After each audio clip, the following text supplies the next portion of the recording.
Chelsea fans, you're not going to like it. Whether you're an Nkunku fan or not, I've got to hit you with the truth. I think he could leave next summer. I think Nkunku's time at Chelsea could be over. Whether it's a gut instinct, whether it's a feeling, or whether there's ideology behind it, I think Christopher Nkunku could leave Chelsea in the summer of 2025, heading into the 2025-2026 season. I'm sorry. Where does he fit? Let me know in the comments already. Like, subscribe, and let me know in the comments whether you disagree within the first 30 seconds. But where does he fit? Christopher Nkunku joined from Leipzig last season. And I look at it and I'm like, with all the signings Chelsea have made, where does he play? Under Maresca. Because right now, he's coming off the bench. You know, he's having little spells, he's having little moments, scoring a couple penalties, but it's not enough. And when you're trying to make cameo appearances to force your way into the starting 11, you've got to show a lot. But then also, it's so hard for you to pick up, you know, regular cohesion with the attack, to force your way into the starting 11, and also find a position.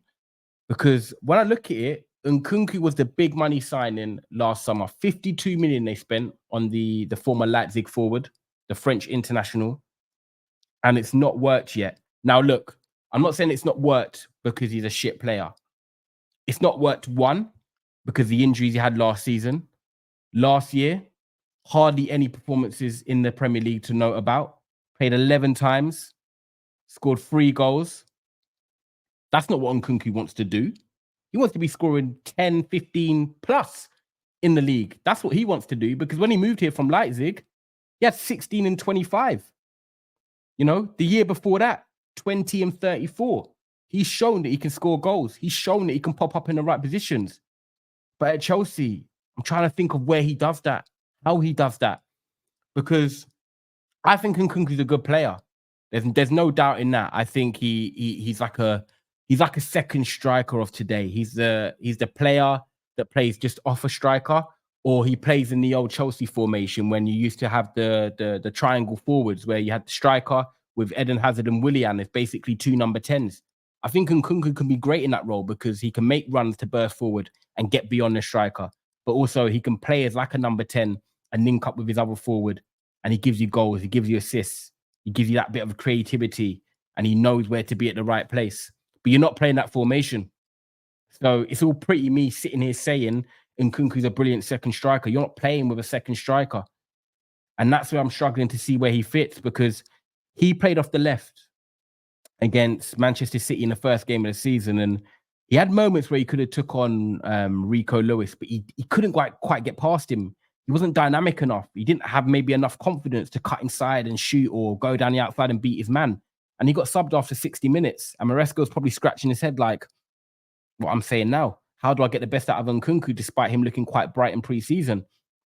You then look at the number 10 role, and you've got Cole Palmer there, who is a nailed-on starter. He is probably the first or second name on that team sheet. It's simple as that. He has to play English, come through the England system, gets what it's like to play in the Premier League, physical enough, got the guile, got the skill, got the goals, got the X factor when you need it. That's Cole Palmer. He's locked in. And then what do you go and do? You sign someone who basically Christopher Nkunku thought he could potentially be, which is a João Felix. João Felix could force Nkunku out of this club because technically he's better and he can ball carry better.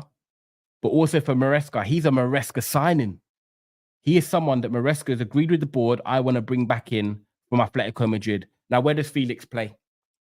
Felix plays as a false 9 at times. He can play off the left, and he can play in number 10 if Cole Palmer is absent or he's rotating. And Felix probably does all those positions better than Nkunku when you combine them all. Nkunku might be better in one of them, for example. But off the left, I'll say Felix is better. In the number 10, I would say Felix is better. And in the number 9, I don't think either of them are that great. So Felix wins 2-0 out of 3. And if you want to give it to Nkunku on one of them, it's 2-1. So where does Nkunku fit? Because now when you look at it, you've got Felix playing in his deputy position because he's playing left and number 10 behind Cole Palmer. Palmer's locked in on the right or number 10. And then you've got Madueke on the right, who's playing well at the moment. You've got Jadon Sancho that can come in on the right, showing it at Dortmund, showing it at other teams. You know, he can create, he can score goals. He's a natural winger. And Maresca seems to already like his wingers. If you watch his football at Leicester, Maresca built a lot of his football about wingers and having them in 1v1 situations. And that's where I think Nkunku struggles, because I don't think he's a demon that can take on players 1v1 naturally. That's not something he just possesses in his game. He can do it at times, but I'm on about people that like to be isolated 1v1. Mahrez's, Pedro Neto's, Madueke's.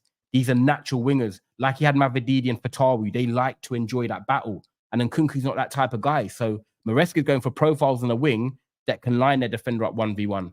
Are creative. Touchline wingers. Hold the width. Nkunku ain't going to do that. So you got Pedro Neto on the left. Yao Felix on the left. You got Mudryk that can play off the left, if needed, because he's a natural winger over Nkunku.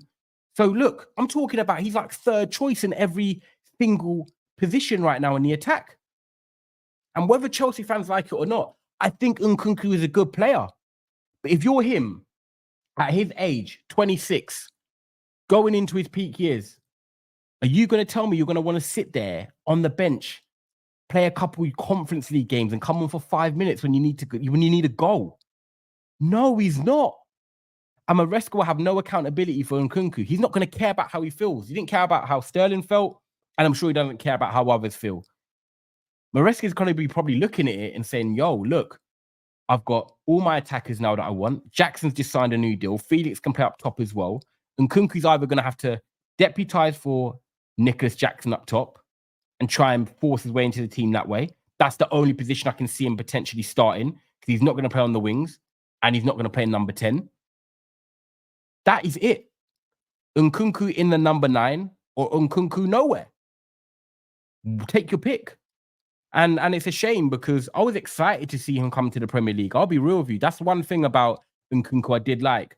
Because he does score and he does create, I was like, do you know what? He's going to be one of them players like, a bit like Salomon Kalou when he was on his hot streaks and stuff. Like, they just pop up. They just give you 7 out of 10s each week. You know what you're getting. And I thought the fans would take to him. But I don't think he's going to get a chance to prove that unless players get injured. And then you don't want to be wishing players to get injured at your team. You know, even as a neutral, you don't really want to see players all getting injured all the time. You want to see the best players on the pitch. There's no excuses then. So, like, Chelsea fans out there that are watching this, I've tried to give you context on why I think Nkunku could leave, because I just think he's going to run out of patience and realize that, I'm 26, going to be 27, and I'm not playing in the first team. I'm not getting enough minutes. I'm down in the pecking order, and I could be elsewhere in a foreign league in France, whether it's back in Germany or Italy. And I could be starting week in, week out. Football is a short career. Whether someone is good or not, if you believe in yourself and you want to be playing at the highest level, then you should want to be playing no matter what. Just like Jadon Sancho. Jadon Sancho was like, look, I can stay at Manchester United and be a bit part player. Me and the manager don't see eye to eye, and he doesn't fancy me as his first choice. But I believe I'm good enough to start. And I would agree with that as well. He can definitely start some games for Manchester United, no doubt.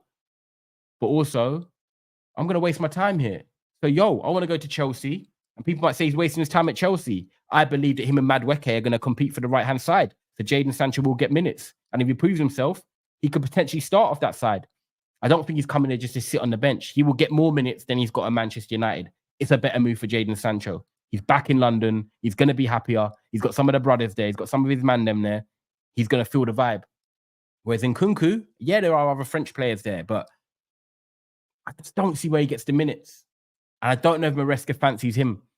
That's one big thing that comes down to it in football as well. Does the manager like the player? And by the way, you could turn around and say to me in the comments, Maresca really likes Nkunku. Like, he really believes in him. He speaks in him like this, or he talks about him like that. But I'm just not seeing it right now that after that first start against Man City, he believes in him. And then you go and throw Jadon Sancho into the mix as well. And also you've got Yao Felix now. Tricky time for Nkunku. And look, they signed him for 52 million, and I think they put him on a 6-year deal. So he's still got 5 years left on this deal, because obviously Chelsea have signed players and put them down on long deals. Whether a ban's impending or not, I don't know, but they've got him on long deals. So he's still got time. Like, look, I'm not throwing the whole kitchen sink at Nkunku and saying, look, you got to leave the club in January. Here you go, all that. But I kind of want to say two things: is that if it does happen, don't be surprised. And the second thing is, remember who told you first: Tyrone or never a foul. Because I want him to get minutes. I want him to play. But I was just looking at it tactically, and I was like, where does he fit? Because the way Maresca's playing with obviously his midfield and the build-up, he does want Palmer in the 10. He wants his wingers to be touchline wingers. You see Neto on the wing. You see Madueke on the wing. They're keeping the width. They're isolating their man. And then you've got Jackson, which is their number 9. And yeah, he misses chances, but he works hard and he kind of benefits the system. I don't see Nkunku being a striker, if I'm totally honest. I look at it like Marcus Rashford. When Man United have tried doing it at times with Marcus Rashford, it just looks off. You might get a goal here or there, but in terms of like a 90-minute performance, holding it up, link up, it's just, it will frustrate you. And I think over time, you'll become annoyed of it. And whether you like Jackson or not, he is the best striker at the moment for Chelsea. And I see what he does do off the ball. It's just a shame that he can't put the chances away. Otherwise, I'll be like, yo, like Chelsea have signed a really good player from Villarreal, but he just can't put it all together at the moment. Maybe that will come in time because he got a new deal. But yeah, that's my thoughts on Christopher Nkunku. Where does he fit in? And how does he get back into that team? Because the competition is mad. Tactically, the way Maresca sets up, I just question it. I really don't know how he gets the best out of him.